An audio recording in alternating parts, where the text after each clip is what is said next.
Yogeshwaraya Mahadevaya Trayambhakaya Tripurantakaya Trikagnikalaya Kalagni. Does soul exist? Soul? Yes. Whose soul? And one more. What is the purpose of life?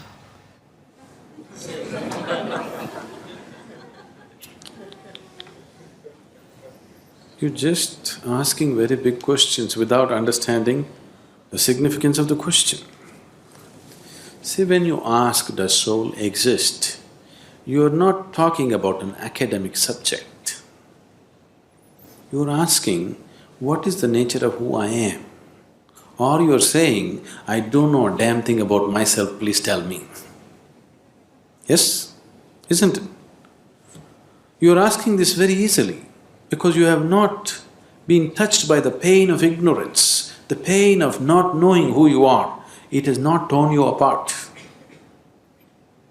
If it really touches you that you're just living here, doing all kinds of nonsense without knowing the ABC of who you are, it should be very painful, isn't it? That pain has not yet touched you. You're mouthing questions, it's not sunk deep enough. So every day you must remind yourself, at least spend 10 minutes in the morning, just see what an utter idiot you are. You don't know anything about yourself, but you're busy with all kinds of nonsense in your life. Every day, just 10 minutes, remind yourself as intensely as possible your ignorance of yourself. Then slowly the pain will sink. When it becomes so painful that you can't bear it, knowing will not be far away, it's one moment. If I say, yes, you have a soul, what, can you walk better? What use is the soul? Did they put any kind of utility to the soul? These two are useful. That other soul that they're talking about, is it of any use? It's of no use. So don't talk about it. And if I tell you it is there, what does it do to you? If I tell you, no, it doesn't exist, what does it do to you? Nothing, isn't it? Only thing is, the next dinner party that you go, you can entertain people around you talking about the soul. But as far as your existence is concerned, nothing changes, isn't it so? Yes? Nothing at all will change, isn't it?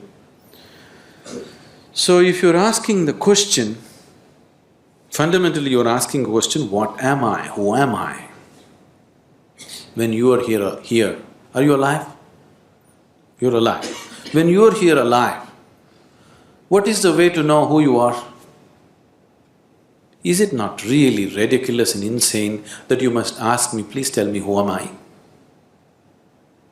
This is like two psychiatrists were walking on the Kovalam beach one day. One of them looked at the other up and down and said, you seem okay, how am I?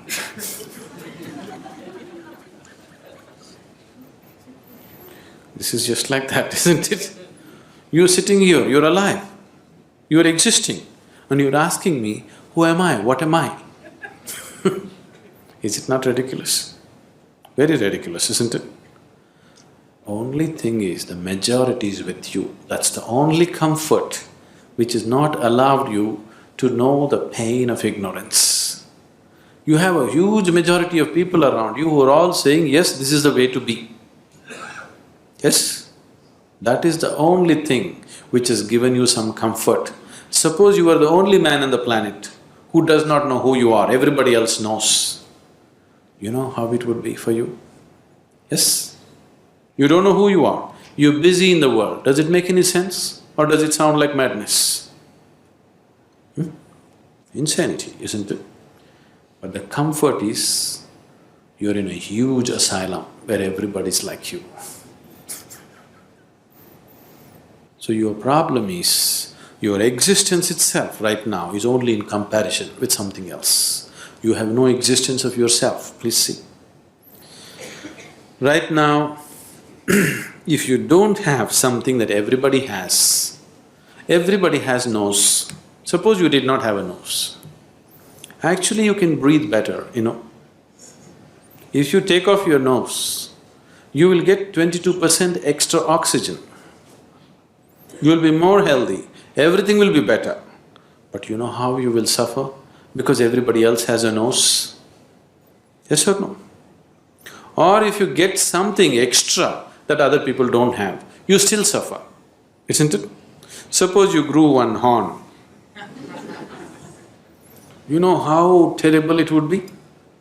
But if everybody had a horn, then we would be polishing it and decorating around, you know. Your very existence is in comparison. There is no existence of yourself. Everything is in comparison. So, with that comfort, you're passing off without knowing the pain of not knowing. If you know the pain of not knowing who you are, then if you just see that I don't know anything about myself, tears will come.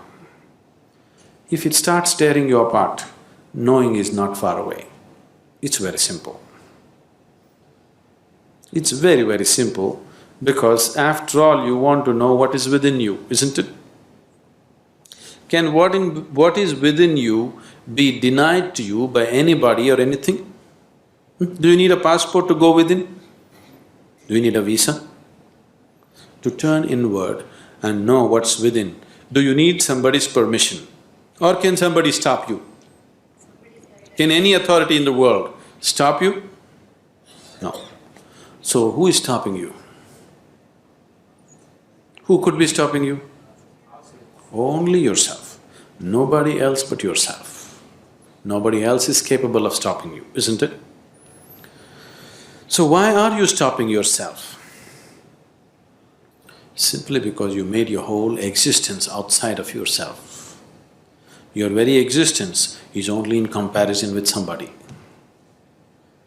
Because this has happened to you simply because the very nature of sense organs is like this. Because your experience of life is limited to sense perception, that is the reason why you're existing in comparison with somebody, not by yourself. Because sense organs are like this. If I touch this feels cool to me. This feels cool to me not because of the way the steel rod is, simply because of the way my body temperature is. If I lower my body temperature and touch this would be warm to me. Yes? Is it so? If I lower my body temperature to -100 and touch this would be red hot to me. Is it so? So your very basic experience of life, because it is limited to sense perception, everything is in comparison. So your very existence has become in comparison. If this has to change, philosophies and teachings are not going to change this fundamental reality. If your experience of life transcends the limitations of sense perception, suddenly everything is different. When we initiated you into Shambhavi, if you gave yourself to the process, it could easily take you beyond sense perception.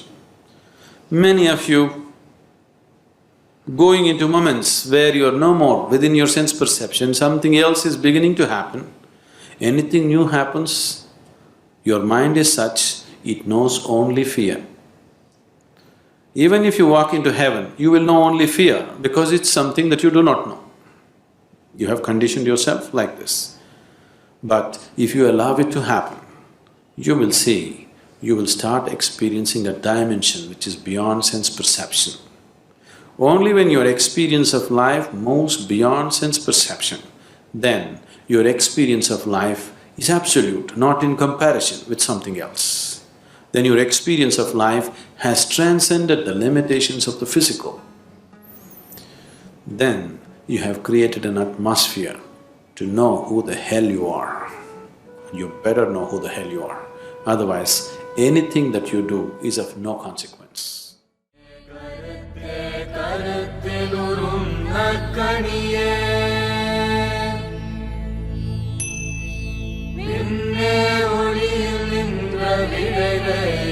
Sadhguru